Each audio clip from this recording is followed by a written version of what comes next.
Em Atos 9:1 vai dizer que Saulo, respirando ainda ameaças e mortes contra os discípulos do Senhor, ele vai até o sumo sacerdote, solicita autorização para que ele fosse até Damasco buscar aqueles que confessavam o nome do Senhor e que para lá tinham fugido. Só que Saulo, quando pega as autorizações, ele está no caminho de Damasco. Antes mesmo que ele chegasse na cidade, Jesus marcou um encontro com Saulo. E naquele caminho para a cidade de Damasco, Saulo vê o Senhor e ouve o Senhor lhe dizendo: Saulo, Saulo, por que me persegues? Saulo cai ao chão e naquele momento ele fala: quem é, Senhor? E o Senhor lhe responde: eu sou Jesus a quem tu persegues. Saulo então, atônito, diz: Senhor, o que queres que eu te faça? Jesus o orienta a entrar na cidade. E a partir daquele momento, Saulo fica completamente cego. Completamente cego. Ele passa 3 dias em Damasco sem comer e sem beber e cego. Mas o Senhor, orientando o seu servo Ananias, que estava em Damasco, o Senhor em visão aparece a Ananias e diz: Ananias, levanta-te, desce a rua chamada direita, entra na casa de Judas, lá procura por um homem de Tarso chamado Saulo. Quando Ananias ouve o nome Saulo, Ananias se inquieta e fala: mas Senhor, este tem sido perseguidor, quantos males temos ouvido que ele faz aos teus santos? Mas naquele momento Jesus responde para Ananias: vai, porque este é para mim um vaso escolhido para levar o meu nome aos gentios, aos reis e a todo o povo de Israel. E eu vou ensiná-lo quanto ele deve sofrer pelo meu nome. Ananias vai, cumprindo a palavra do Senhor, e quando entra na casa, impondo-lhe as mãos sobre Saulo, Ananias diz: irmão Saulo, aquele Jesus que te apareceu no caminho, me enviou aqui para que ores por ti e tu voltes a ver e sejas cheio do Espírito Santo. O Saulo recupera a sua visão, de tal forma aquele homem que era tão conhecedor da lei, doutor da lei, fariseu, que era membro do Sinédrio, aquele homem agora poderia interpretar tudo aquilo que aprendeu com a lei e com os profetas a partir da luz de Cristo Jesus, a luz que lhe aparecera no caminho para Damasco, a luz que o encontrou no caminho. E esse agora Paulo, cheio de poder, cheio de autoridade, vai levando a mensagem da cruz de Cristo por onde passa. Agora o perseguidor que se tornou perseguido leva a mensagem que antes era motivo para que ele quisesse arruinar a igreja. E assim ia Paulo, transformado pela mensagem da cruz, fazendo com que a mensagem que ele pregava fosse a sua vida e com que a sua vida fosse a mensagem que ele pregava. De forma que, com integridade, ele seguiu o caminho do Senhor e não negociou. Ele vai dizer em Filipenses 1:21 que o viver é Cristo e o morrer é ganho. Esse mesmo Paulo que descobriu um encontro com Jesus, um encontro improvável, um encontro inesperado com Jesus, mudou a sua vida de uma vez por todas no caminho para Damasco. Aquele homem que nunca mais foi o mesmo. Ele vai compreender depois o que ele mesmo diz em 2 Coríntios 4, versículos 8 e 9. Em tudo somos atribulados, mas não angustiados, perplexos, mas não desanimados, perseguidos, mas não desamparados, abatidos, mas não destruídos. Porque como ele mesmo escreve em Romanos 8, nenhuma condenação há para os que estão em Cristo Jesus, que não andam segundo a carne, mas segundo o Espírito. E a grande conclusão dessa mensagem, o que eu quero trazer de reflexão para mim e para a sua vida nessa noite, é que bastou um encontro com Jesus para que Paulo fosse outro homem, fosse completamente mudado e transformado. Bastou um encontro não programado, não previsto, não esperado, mas um encontro definitivo, decisivo, marcante, inigualável, um encontro com Jesus. E aquele homem aquele homem foi mudado, completamente transformado pela luz que um dia de Cristo sobre ele brilhou naquele caminho para Damasco.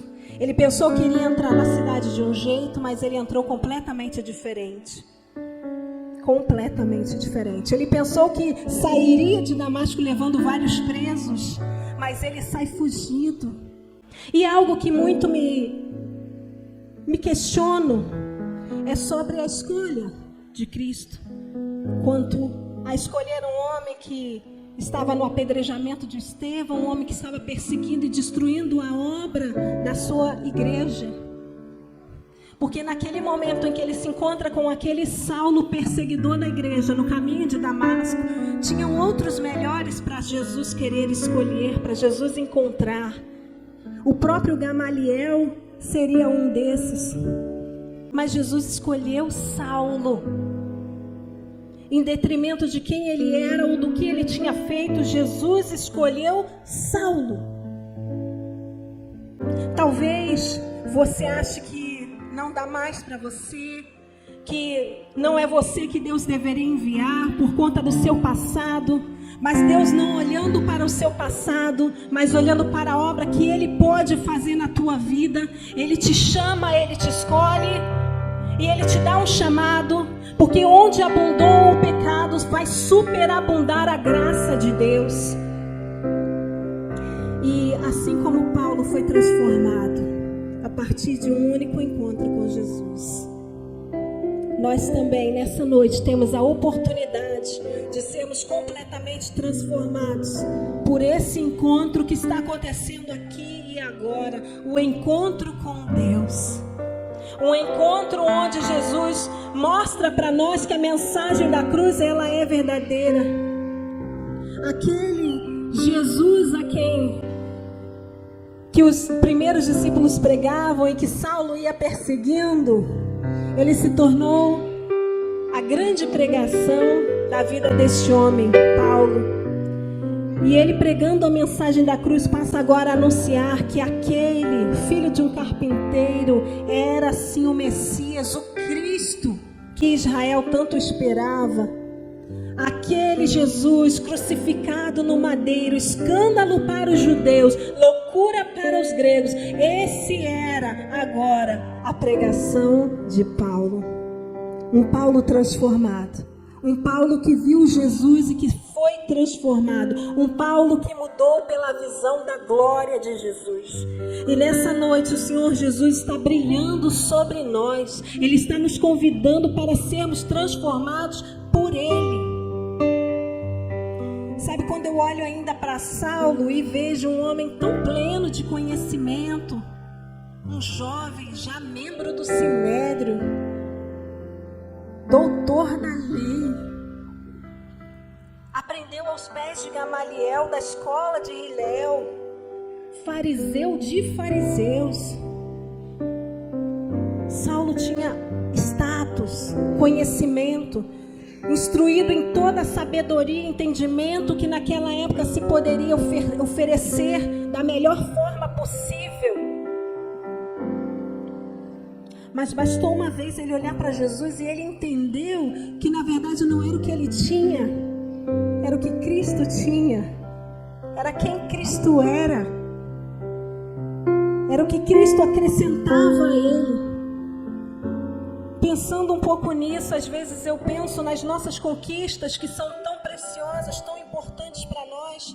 Talvez assim como aquele Saulo do começo, nós estejamos cheios, crescendo profissionalmente, fazendo faculdade, aprendendo, nos aprimorando. Que coisa boa, são conquistas tão preciosas para nós, tão valiosas para nós. Estamos construindo a nossa família, estamos educando os nossos filhos, estamos investindo o nosso tempo naquilo que nos é precioso, naquilo que é uma conquista para nós.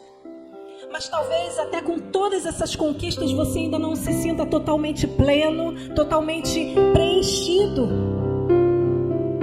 Porque talvez ainda te falte ver essa luz, assim como Saulo no caminho de Damasco. Ainda te falte ir para esse encontro totalmente indefeso. Para que Cristo, tendo te encontrado, com poder, chame pelo seu nome e mude de uma vez por todas a sua vida. E esse encontro acontece aqui e agora. Eu não sei há quanto tempo você se sente incompleto. Eu não sei há quanto tempo você percebe que te falta algo para ser pleno.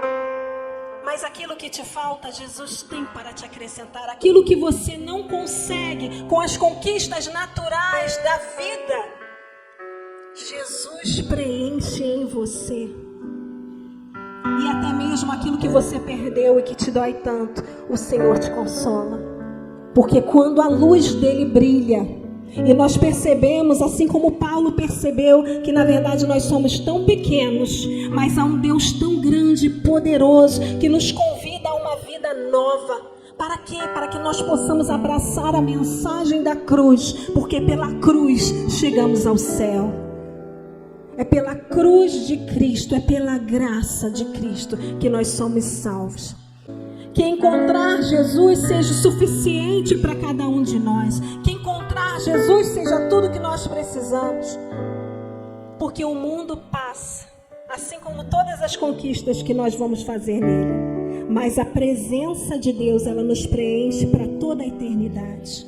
Aquilo que Cristo, na mensagem da cruz que Paulo pregava, ele veio trazer, foi o reino de Deus. E Paulo diz que o reino de Deus não é comida e nem bebida, mas é paz, justiça e alegria no Espírito Santo.